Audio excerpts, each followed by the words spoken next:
Župa Svetog Ante Padovanskoga na Petričevcu je u određenom smislu nasljednica stare župe Motike iz 17. i 18. stoljeća, a nastaje uz Franjevački samostan iz 19. stoljeća. Petričevac postaje jako vjersko sjedište u ovome dijelu sjeverozapadne Bosne. Unatoč svim povijesnim nedaćama, katolici su uspjeli opstati i dali dubok pečat svoga postojanja i kulture na ovim prostorima. Crkva i samostan su kroz burna vremena paljeni, rušeni zbog rata, a jednom i zbog potresa, no vjernički puk i Franjevci duboko su vjerovali da im je biti ovdje u Bosni, ovdje nositi svoj križ, ovdje za Boga svjedočiti i ovdje Boga slaviti.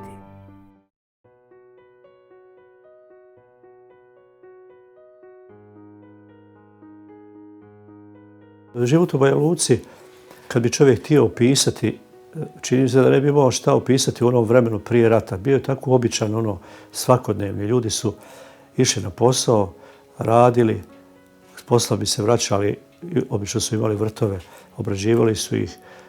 Teklo je jedan normalan život. Nedjelja se išlo u crkvu, na misu, poslije toga je bilo djeca su igrali kod škole, nogomet, ne znam, išli su na izlete.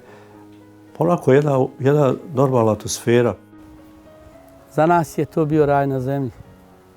Kad su svi tvoji i rođeni, kad si svi znao, svi znali tebe, to je bilo nešto fantastično. Živjelo se, radilo se, gradilo se.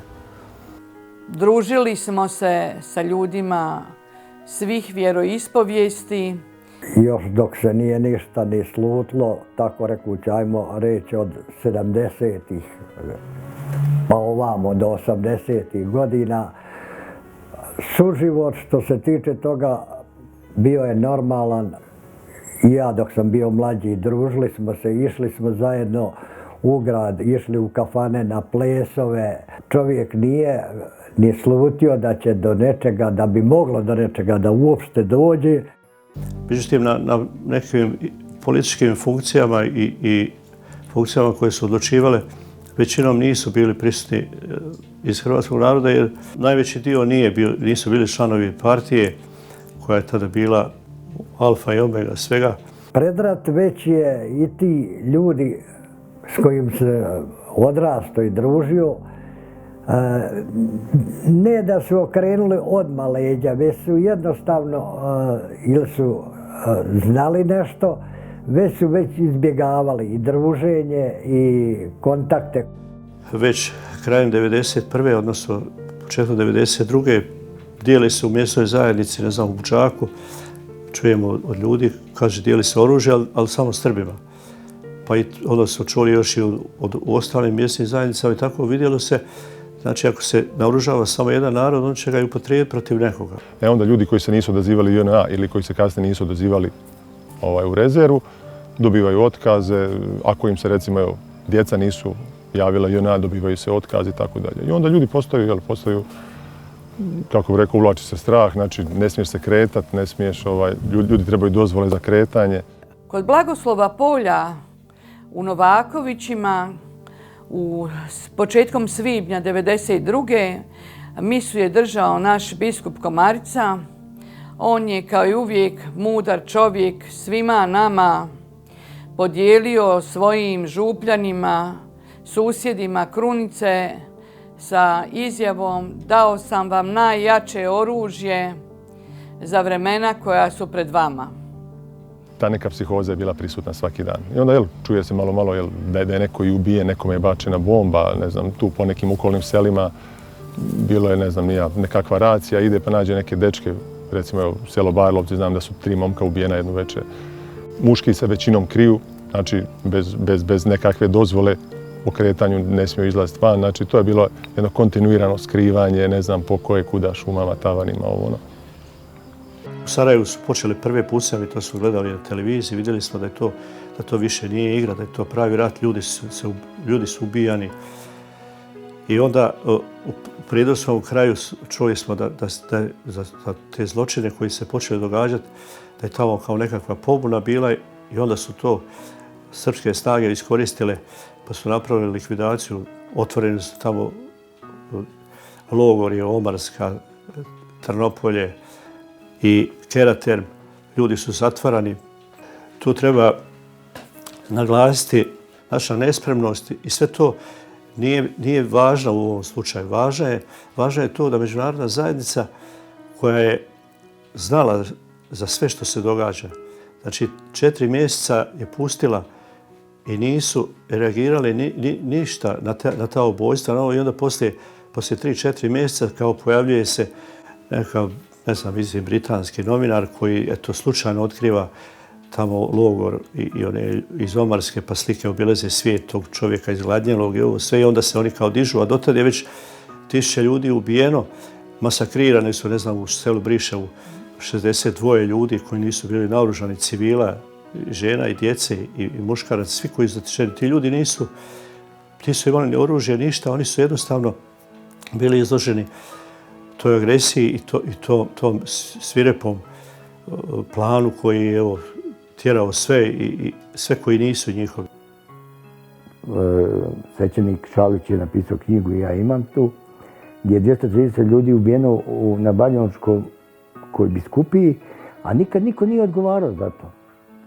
Čovjek je recimo ubijen radi toga što je prodao kravu, pa ga ubilo za 200 eura, bacilo u bunar, pa čovjek je prodao auto ili kombi, pa dođu navečer mog rođaka su ubili, samo zato što je imao pare, što je prodao kombi i došli su navečer isti ti koji su mu i prodali, koji su i kupili, došli su ga ubili radi toga što je se on suprotstavio, zaključao kuću, nije im dao u kuću. Meni su došli jedan dan u sred dana, u podne, da me ubiju sa nalogom da me ubiju. Tad sam osjetio prvi puta strah. Jer sam vidio da je bezvlašće, da niko nije zaštićen. Ako neko hoće nekog da uništi, on će ga uništiti.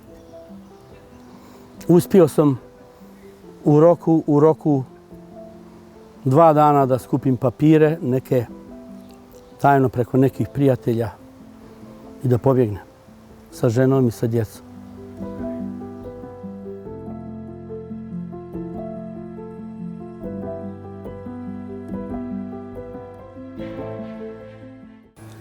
Rok 1991.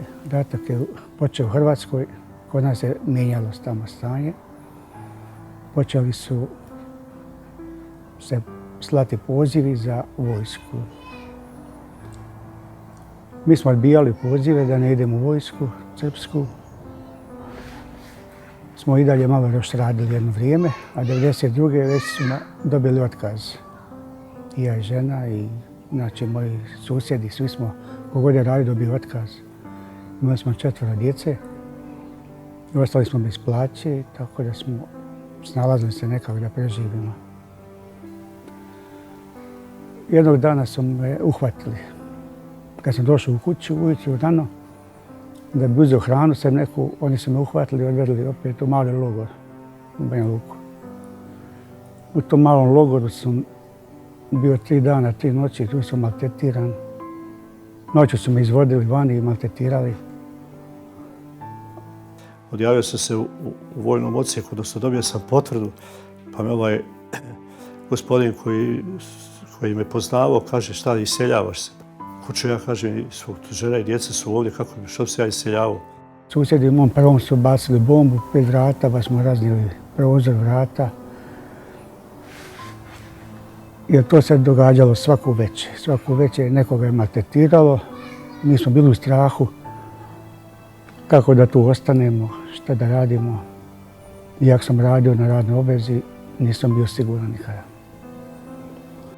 Tako se jednu večer od mog bratića su njega uhvatili da pa ga vodili da ga povedu. U noći to je bilo i on je se njima izmakao im je kontroli i utekao je noć. Oni su tada pucali jako. Po selu je to bilo pucnjavi. Oni su ušli u njegovu kuću, izveli mu ženu i djecu. Htjeli su ubiti. Natali su djecu da zovu ćaću. da se vrati, da mu neće ništa. On se nije vratio, oni su odveli mu sina, bio je 5. razred. I on je prenoćio u tome logoru gdje su odvrli naše ljude. Znači, bila je racija tu noć, da su uhvatili 200 ljudi naših. I sabirni centar bio na Gočaju. I odatle su odvodili na Grahovo, gdje su bili par mjeseci. 3 mjeseca su gore bili na radnim ovezama i proveli su jako teške dane. Zima je bila.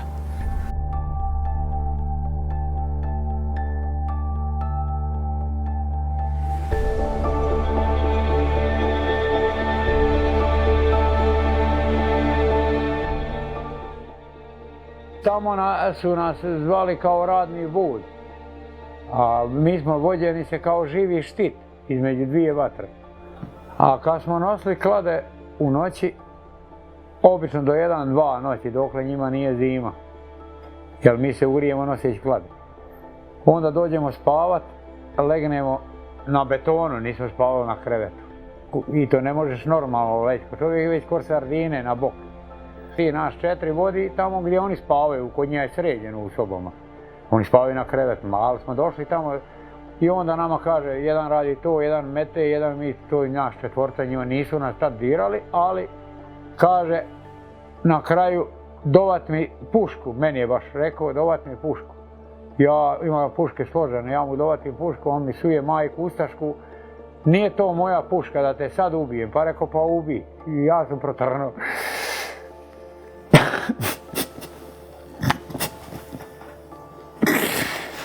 Bio gotovo.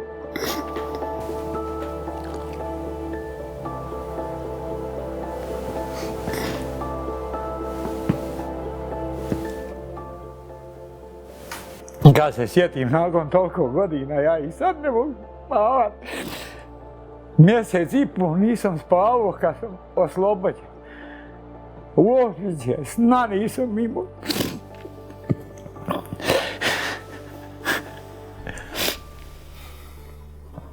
Šestorica su poginula sa mnom. 8 nas je ranjeno i sad Gelehe ima tu. Kada je istaralo iz kuće, ja sam slučajno tu našao i mene je taj vojnik srpski uhvatio. I vodio me na ispitivanje kod ćaće u sobu. On je me maltretirao 1 sat vremena i ispitivao me gdje mi krijem oružje. Ja sam rekao, nemam mi oružja. Tako i moju mamu isto ispitivao, maltretirao. I onda sam ja išao sa njim da on pronađe oružje naše. Mi oružje nemamo. On ušao u naš ambar gdje je žito bilo, pšenica. I tražio me lopatu i ja dao lopatu i onda tu pšenicu prebacivao. Kada vi krijete ovdje oružje, nema oružja nikad. I on je prebacivao dosta te pšenice i nije našao ništa. I on je vidio da je to sigurna kuća, imanje. Tada je mog tatu isterlo i on je doveo svoje Srbe, neke druge i tu je naselio. Oni su došli, normalno kad smo mi otišli, oni su tu zauzeli to imanje i ostali su tu. Imanje je bilo puno svega i žita i krave i konje i sve je bilo.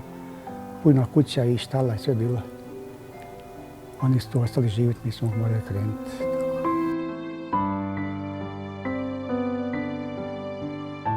Župa Petričevac je 95. sa ne znam koliko tona eksploziva minirana, to je bila betonska crkva, nova gradnja. To su prozori pucali u okolici 1000 metara.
Evo, tu sam u zidu iskopao rupe i tu sam umatio dugačku šipku, jednu koju sam ubacio ovako, zaglavljivo da mi to ne može provaliti se.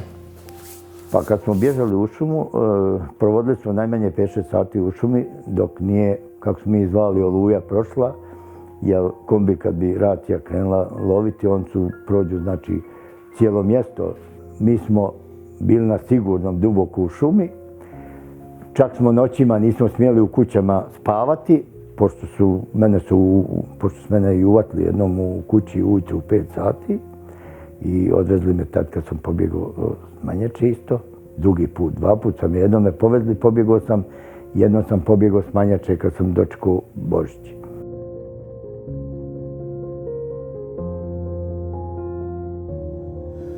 Nema više mjesta gdje nisam bježao.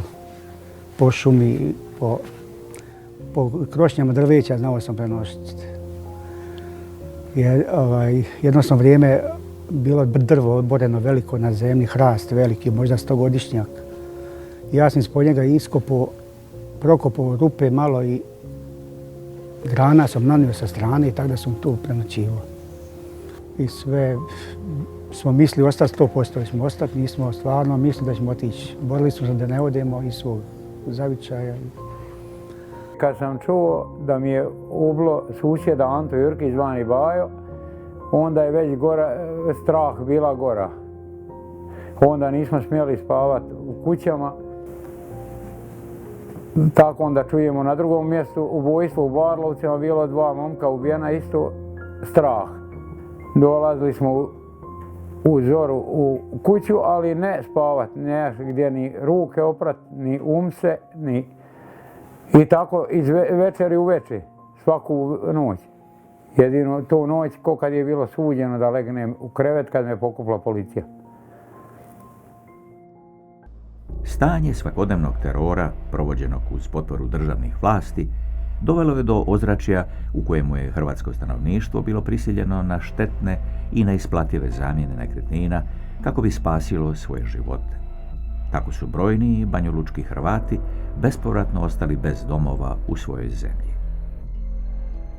Jednog dana me je nazvao preko Švicarske moj danas pokojni stric, koji je u logoru potpisao zamjenu kuće i javio mi je da su ga tukli dok nije potpisao zamjenu kuće na neviđeno u Požegi, i kad mi je javio adresu zamolio je da provjerim, a on će sad nekako izaći, ali pustili su ga iz logora. Nazvala sam ljude u Požegi i čim sam rekla adresu Andrije Štampara, rekli su mi pa te kuće nema.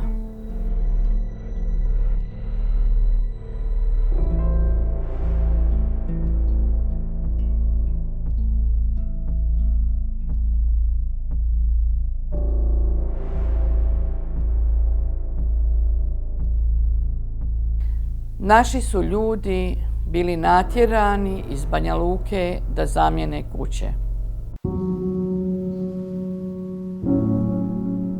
Ja sam ga upitala, tata, gdje ćeš biti kad ne smiješ kod svoje kuće biti? A on mi je rekao, pa ne znam. 13. je bio kod mene, 13. kubni, taj 13.4. bio je kod mene kući u Šargovcu. Vratio se kući, popio tu kavu, ispred kuće su ostale šalice. Ušao je u kuću da prespava. Dalje se ništa ne zna šta je bilo tu noć. Ujutro dolazi Srbin koji je uselio u njegovu kuću i javlja men u Šargovac. Bilo je 6 ujutro kad je polupom mi na vrata pozvonio i rekao, jeste vi Jelica Havrlenko? Ja sam rekla, jesam. On mi je tad rekao da je moj otac mrtav, da ga više nema. Umro. Čovjek je bio zdrav, 64 godine.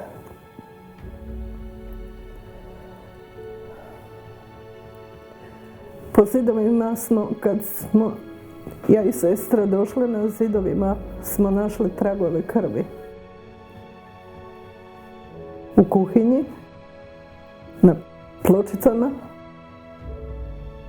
I on je na sebi nosio modrice po nogama i rukama, sestra je starija.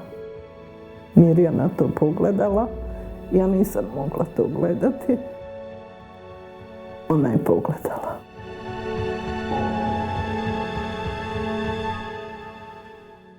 Nismo dobili potvrdu od liječnika da ga možemo sahraniti 3 dana. Sestra je išla i molila doktora da dobije potvrdu da ga možemo napraviti sahranu. Nisu nam dali. Otezali su da bi 3. dan dobili potvrdu da je umro prirodnom smrću. Ako je to bila prirodna smrt, kako su onda bili tragovi od krvi u zidovima? Ako je čovjek zdrav, živ bio kod mene oko 5 sati otišao od moje kuće iz Šargovca, da bi ujutro oko 6 sati bilo meni javljeno da je on umro, da je mrtav. Sad pitam se, nije bio bolestan, od čega je mogao umrijeti preko noći? Htjela bi da se to zabilježi, da se zna da jedan ljudski život u Banja Luci nije vrijedio ništa. To je bio moj otac. To je bio moj tata.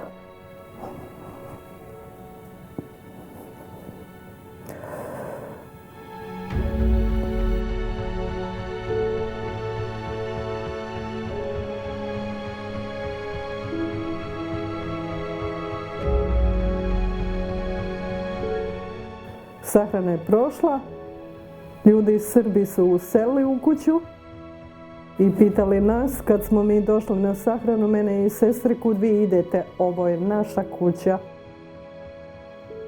Prije na 3 mjeseca ti isti Srbi koji su bili u kući su rekli, Stjepane, mi smo izvadili vaše papire, gruntovne i katastarske, iz općine u Banja Luci i vidimo, imamo vaše papire. A moj otac im je rekao, ti papiri glase na ime Stjepan Mršić. Ti papiri ne glase na vas. Da bi nakon 2-3 mjeseca njega nestalo preko noći.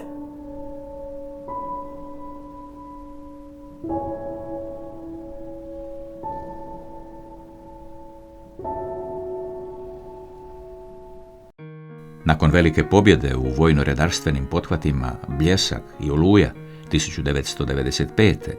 u kojima je oslobođen hrvatski prostor, poraženi srpski okupatori neometano odlaze na područje Banjalučke biskupije, te tamo vojnom silom protjeruju preostali hrvatski živalj iz njihovih domova i rodnoga zavičaja.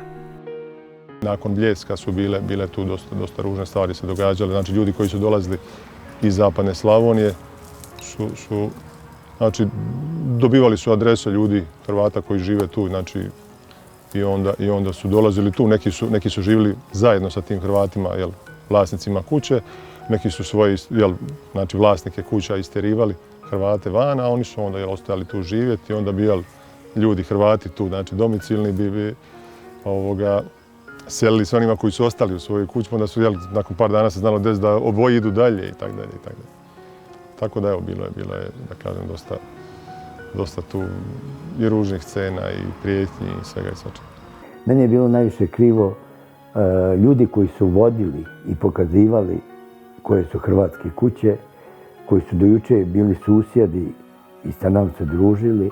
To me najviše pogodilo da oni mogu ići da pokazuju koje su hrvatske kuće da bi ovi izgonili.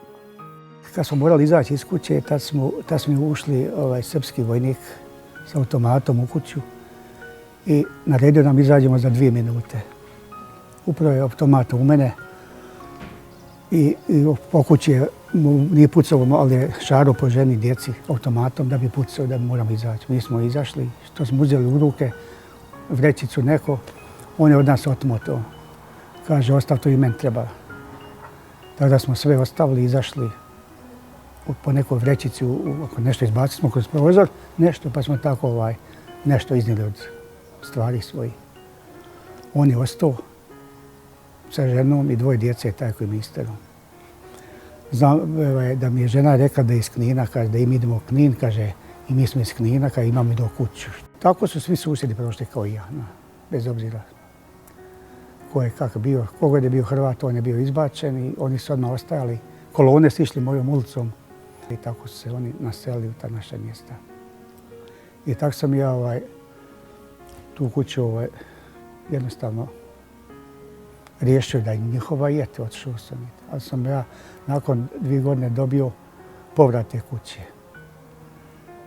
Ja sam otišao u Banja Luku da tu kuću s čovjekom se dogovorim, da je primim i da potpišem. Sva je prazna i sve je propalo u njoj, nema ništa u njoj. Trebalo bi svu kompletno obnoviti, promijeniti krov i unutra i sve tako. To ja nema uvjeta ni da to uradim, ni da se vratim. Dan kad smo morali izaći, čuli smo da se narod okuplja u gradu dole i mi smo bili na cesti i krenuli smo i mi svi skupa u Buđake. To je u Buđaku bilo skladište, ono veliko. Kako zove to je? Centar se dojem zvao. I krenuli smo i tako smo dostigli i sa svih krajeva narodi se dolazili tu, na tisuće se skupilo. Tu smo prenoćili, izutra se autobusi krenuli i odvozili ljude odatle. Nismo znali ni gdje voze, ni kuda voze. Mada je neko proturio da vode ljude da ubija, ali i drugi dan smo odveženi i na Savu dole i čamcima smo prešli u Hrvatsku i još u Zagreb. Čak ne zamjeram ni Srbima zašto su oni to tako napravili. Njima je to omogućeno, oni su imali plan, međutim, međunarodna zajednica da je htjela to spriječiti, mogla je jednim pozivom zaustaviti, kako je zaustavila akciju Oluja kod Bočica. Međutim, Amerikanci i posebno Francuzi su inzistirali da hrvatska vojska prekine operacije i prekinuti su operacije pod prijetnjom sankcija, bombardiranje. Tako isto se moglo sve ti sukobi spriječiti. Protjerani i opljačkani banjalučki Hrvati dolaze u improvizirana prihvatna središta Republike Hrvatske. To je doba u kojemu je Hrvatska već duži niz ratnih godina iscrpljena pružanjem humanitarne pomoći prognanicima iz ratom zahvaćenih dijelova Republike Hrvatske i Bosne i Hercegovine. Unatoč postupcima srpskog stanovništva na području Banjalučke biskupije, o odmazdi nad srpskim stanovništvom i njihovom imovinom u Republici Hrvatskoj, prognani Hrvati i državne vlasti ni ne pomišljaju. Izašli smo u 8. mjesecu iza tatine smrti, 17.8.1995. Ja i moj suprug nismo stigli ni stvari uzeti po kući. Ja sam imala jednu malu torbu i vreću najlonsku u koju sam potrpala svoju robu. Stavila sam i tako smo izašli u autobuse koji su nas čekali ograđeni žicom u Buđaku. Oni koji su poslije morali su plaćati svaku potvrdu da i dijete da nije dužno vodu, struju, telefon. Sve to koštalo 10 maraka. Ljudi su praktički plaćali sve moguće osiromašeni. Kad su izlazili u Gradišci ili na tim prijelazima su svi bili pretresani, oduzeto im je sve, neki su pretučeni bili. Inače u Banja Luci je vladao strah, praktički to je bio logor na otvoreno. Srbi su imali plan da Banja Luka bude njihova. Bio je plan etnički očistiti sav prostor i onda proglasiti tu srpsku državu, republiku. Prešli smo u Srbac, neko šiblje bilo u Srbcu koje smo prešli. Morali smo kroz te šiblje probijati se sa svojim torbama, vrećom, stvarima do Čamca, preko Save. Izašli smo u Davor, iz Davora su nas čekali Hrvati. Donijeli su nam da jedemo. Tamali su nas častili, dočekali. Otišli smo autobusom u Pulu. Bili smo u Verudi, Puli, u školi osnovnoj. Kasnije smo došli na područje općine Sunja. Došli smo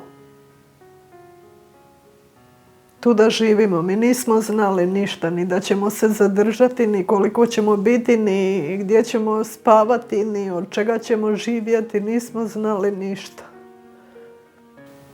Tu su nam date kuće kakve jesu. Država nam je dala te kuće u kojoj jesam i danas. Mojih supruga više nema živoga. Ja sam sama. I eto. To bi bilo egzodus.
Sva međunarodna prava o ljudskim pravima su pokopana u mojoj župi, u mom gradu, jer mi nismo imali pravo ni na zavičaj, ni na dom, protjerani bez prava na povratak.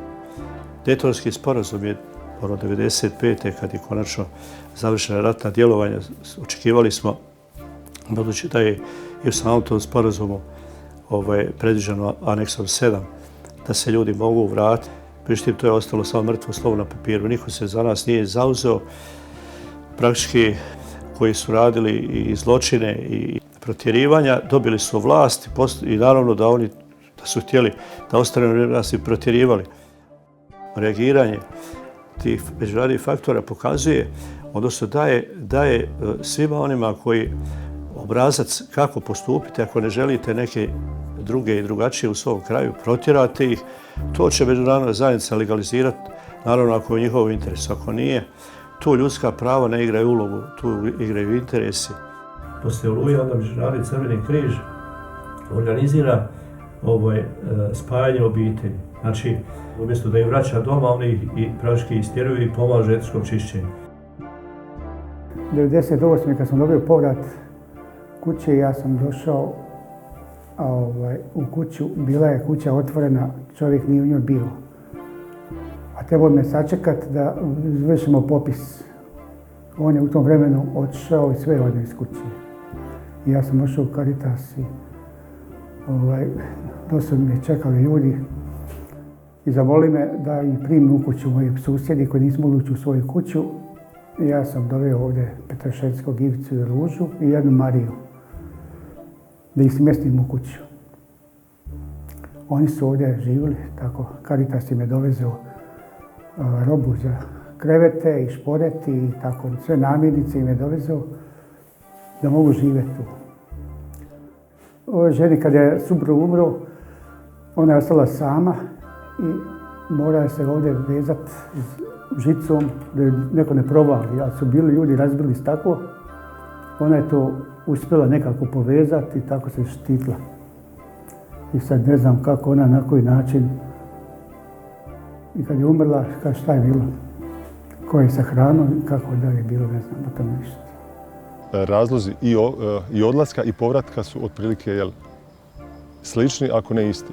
Znači, onaj ko je doveo do toga da ljudi ovoga područja moraju napustiti, znači svoja mjesta stanovanja, ognjišta, kuća, ne znam ni ja, otići.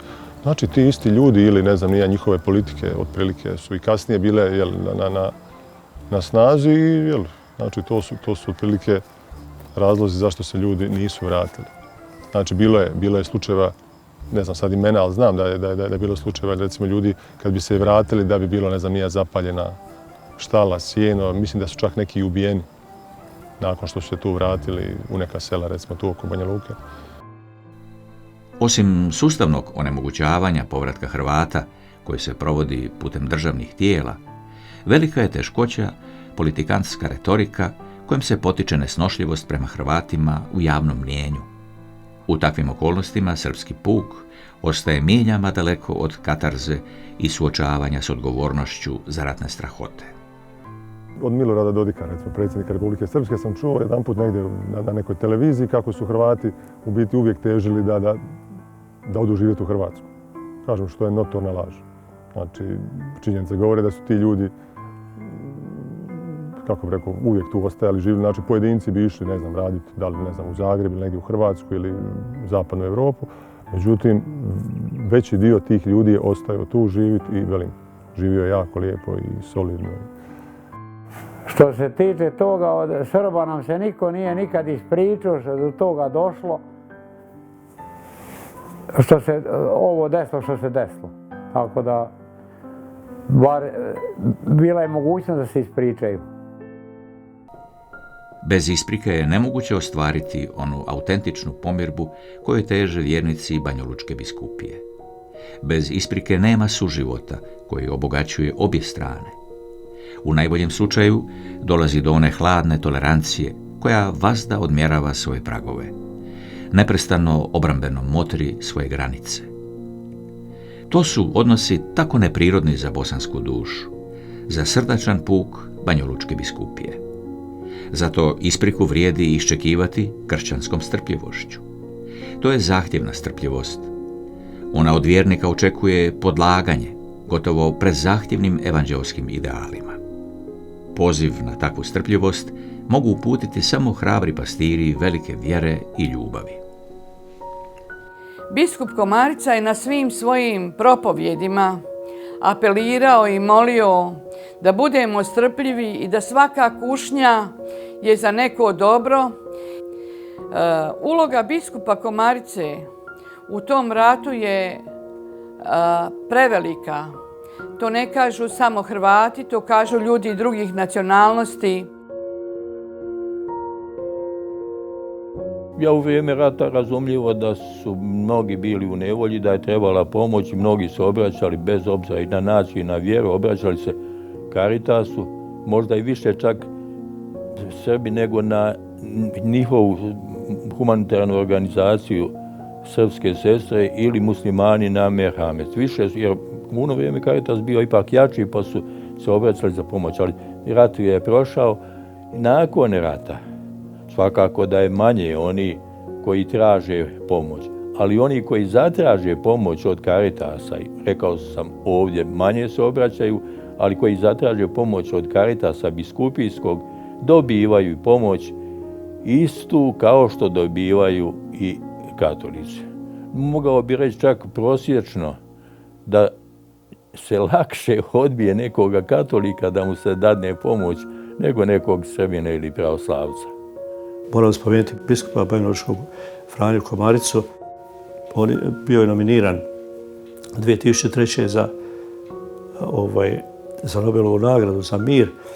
Međutim, Nobelova nagrada je dodijeljena jednoj aktivistkinji za ekologiju iz Afrike, ne znam, to je. Kako je biskupu Komarici izmakla Nobelova nagrada za mir, teško je razumjeti. No promišljenja idu za tim da bi za mnoge predstavljao teškoću Nobelovac koji danas govori o nepravdi. Iako je biskupu Komarici promakla ovozemna nagrada, ostaje mu ono neprolazno postignuće, vijenac pravednosti. Što se tiče toga svega što je bilo, mogu oprostiti, ali zaboraviti ne mogu nikako. Jer u srcu to ne može izbrisati se nikad što je se desilo. Može se oprostiti, ali zaboraviti nikad. Tako da, šta su napravili, ali mi smo opet, hvala Bogu, preživjeli. I zaista su preživjeli, jer je preživjela ljudskost u vjernicima Banjalučke biskupije. Preživjela je snaga oprosta. Danas Petar Jurkić uživa u radosti sa svojom obitelji. Bog mu je nakon teške kalvarije još za ovoga života podario brojne blagoslove, od kojih svakodnevno sjaji njegova supruga i 4 sinova.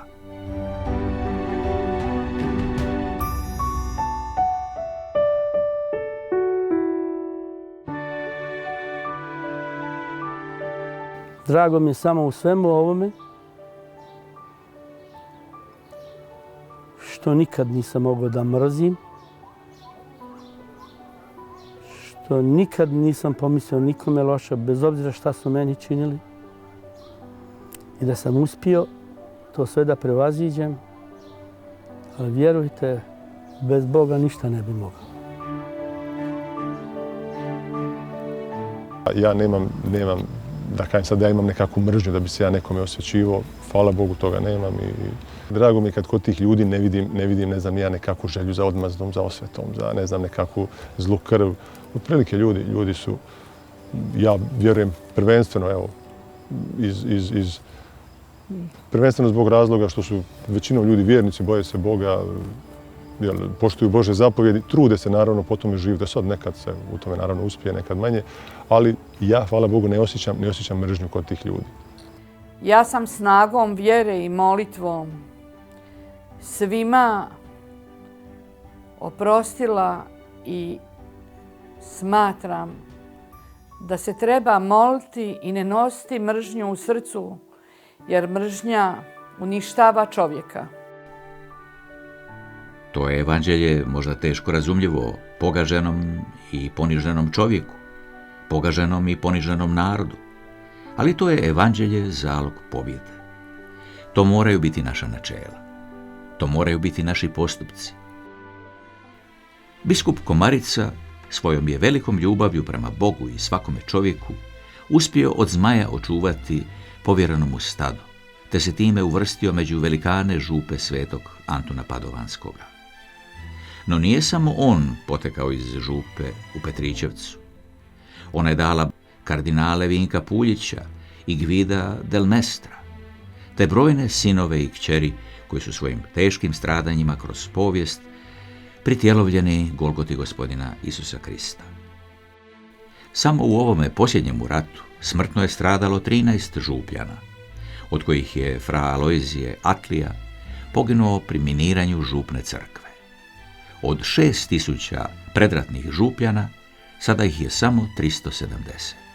Jedan je od najvećih događaja pohod svetog Ivana Pavla II, pape, 22. lipnja 2003. Tada su pred okupljenim mnoštvom papa i banjalučki biskup izrekli svoje povijesne riječi. Samo u zadnjih 60 godina ova je biskupija imala najveći broj žrtava među svojim svećenicima, redovnicima i vjernicima, svjetovnjacima od svih biskupija u hrvatskome narodu. Katolička se crkva u široj banjalučkoj regiji voljom ovozemaljskih moćnika sada nalazi pred potpunim istrebljenjem.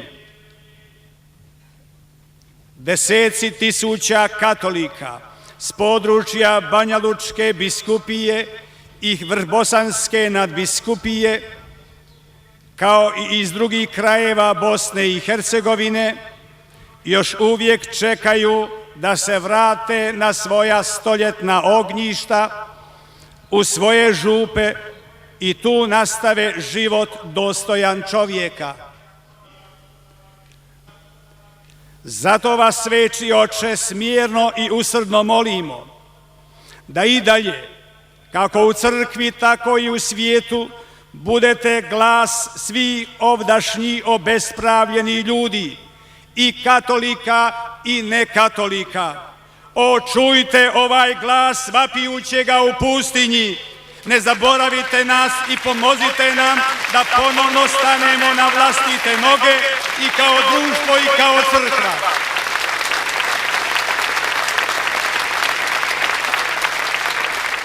Obraćam se zato svima vama, te vas pozivam da se ne povlačite nazad, da ne povustate pred napašću malodušnosti,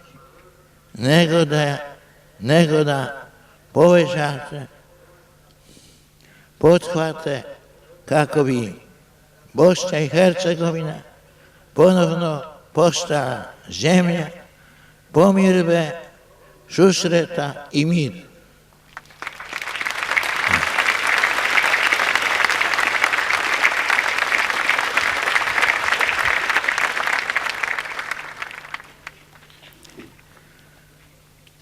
Budućnost ovih krajeva ovisi i o vama. Ne tražite drugdje udobniji život, ne bježite od svoje odgovornosti, čekajući da vam netko drugi riješi teškoće, nego zlo odlučno priječite snagom dobra.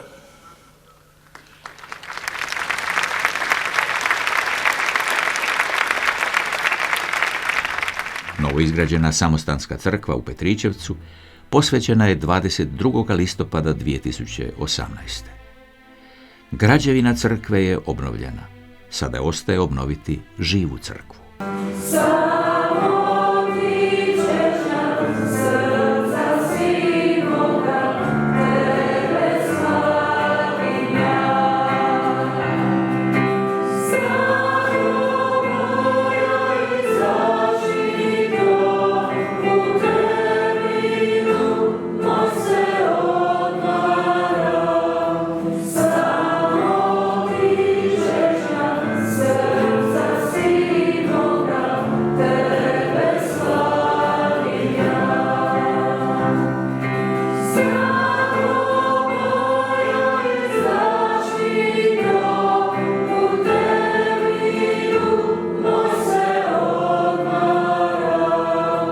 Šanse za povratak bi bile realne kad bi mogao imati zaposlenje, kad bi čovjek mogao živjeti mirno, djecu školovati, sve to. Ako nemaš zaposlenja, naravno kuća i krov nad glavom je bitna. Puno ljudi ima kuće i danas koje su devastirane, međutim ne možeš dobiti obnovu, ne možeš se vratiti kad bi sami ljudi bi htjeli.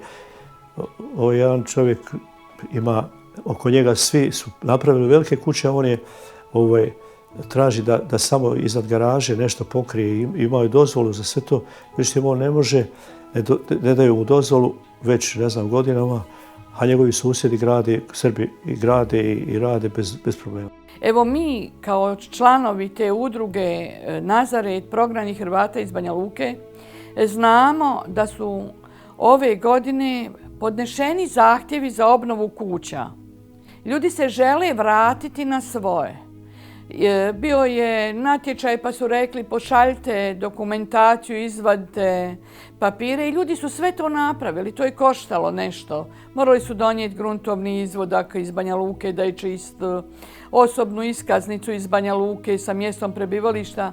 Dakle, do danas, evo sad je godinu dana, niko ih nije niti pozvao na razgovor, niti rekao pa čujte, nećete dobiti, dobili ste ili ćete dobiti.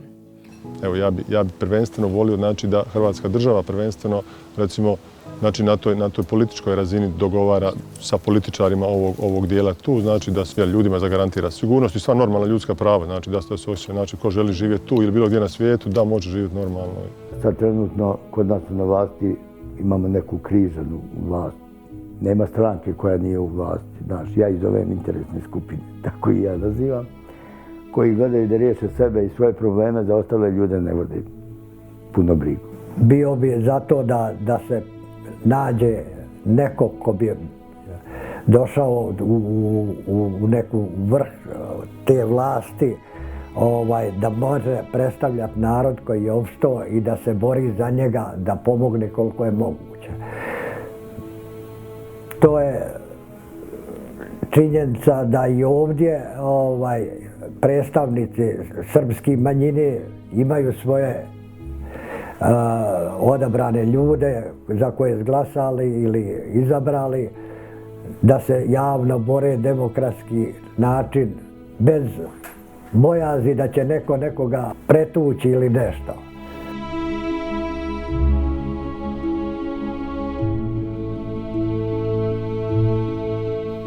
Kad god odeš u Banja Luku i kad prelaziš most u Gradiškoj, srce drugačije kuca. Nije ti jasno zašto si morao otići. A još je nejasnije zašto se ne možeš vratiti. Do kada sve floskule i priče da ljudi to ne žele, ne stoje. Ovu sam kuću izgradio 75. godine i ja bi je želio obnoviti da se može doći ovdje. U rodnom mjestu imam zemlje radi djece, danas sutra da djeca imaju tamo gdje doći i gdje ako bude bolja vremena da mogu napraviti nešto tamo ako imaju mogućnosti. Još uvijek mislim i jednostavno težim u srcu bar ne vrati se pa kako bilo.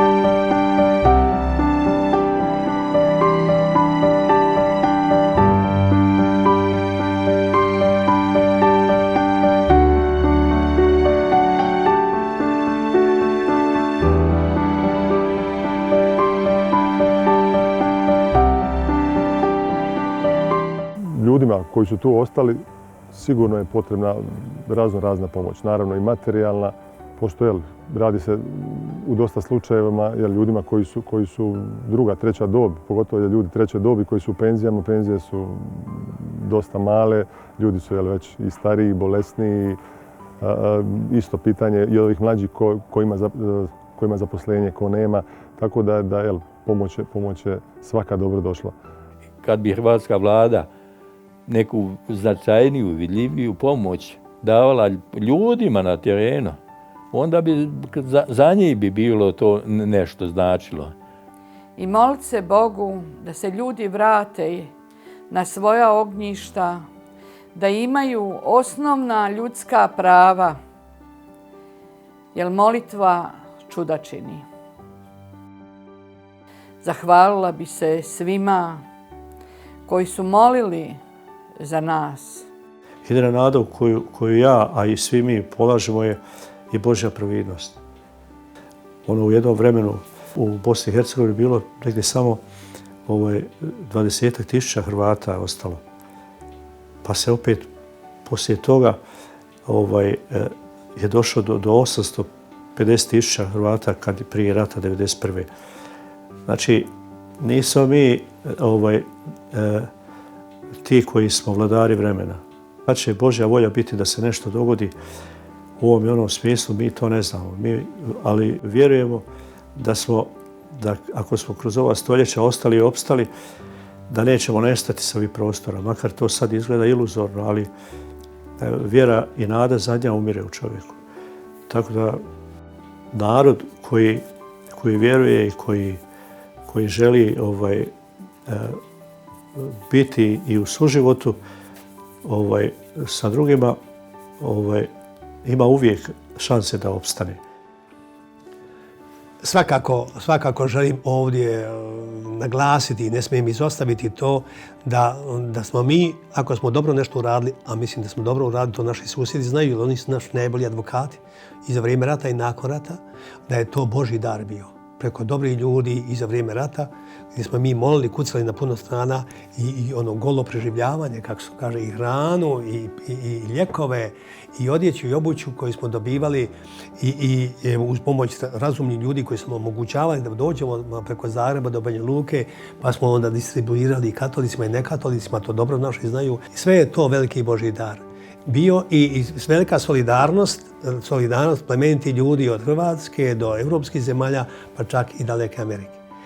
Ali i dalje tamo treba čovjek. Treba čovjek ne samo materijalnu pomoć, treba daleko više duhovnu pomoć i da kako treba političku pomoć. Tamo nema pravne države, tamo su ljudi još uvijek obespravljeni. I to je poražavajuće. Ljudi su satrveni u sebi. I zato ja očekujem ovdje, ali upravo od Zagreba, koji je garant ne samo po ustavu svoje države, nego garant i Dejtonskog sporazuma, tamo da se puno više uključi u zaštitu na temelje ljudska prava, a to je i pravo na rodni kraj, odnosno zavičaj na svoj Petrićevac, Novakoviće, Vujnoviće, gore, ne znam, Ojdanjiće ili Zalužane i sva ona naša samosela i Zasuke.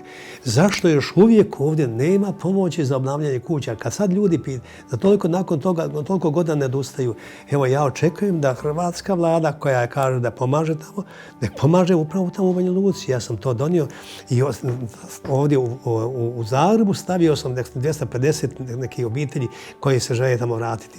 Nema nikakvog odgovora. Zašto se to... Dakle, tamo domaći ministri to ne rade. Niti entitetski, niti državni. Ja uporno kucam ovdje na ministarstva u Zagrebu i kod predsjednika vlade. Dajte pobogu, pa to je dijagnoza. Koja je terapija? Pokažite čovječe da malo više zanimanja za te obespravljene ljude. Ja sam uvjeren da ovaj puta neću govoriti o gluhim ušima. I ako budu malo nagluhe, ja ću ponovno malo glasnije govoriti. Ali ne moram ja sam govoriti, nego i vi svi zajedno. I zato vam zahvaljujem. Evo da i na ovakav način vi šaljete, evo, poruka, još smo živi ljudi. Ljude, nemojte nas žive zakopavati. Želimo i dalje živjeti i želimo ostaviti sa sebe život, a ne smrt.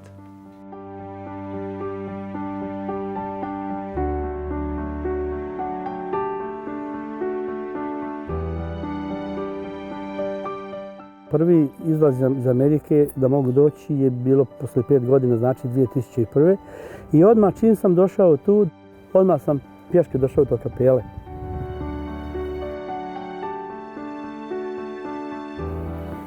Kad sam vidio križ je srušen, kapela je bila srušena isto.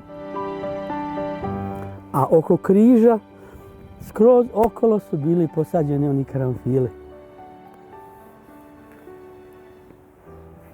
U tom je došla Ruža, komšinica koja je to i zasadila te karanfile. Kažu, mogu oni rušiti koliko hoće, ali naš križ je tu i mi našega Boga volimo.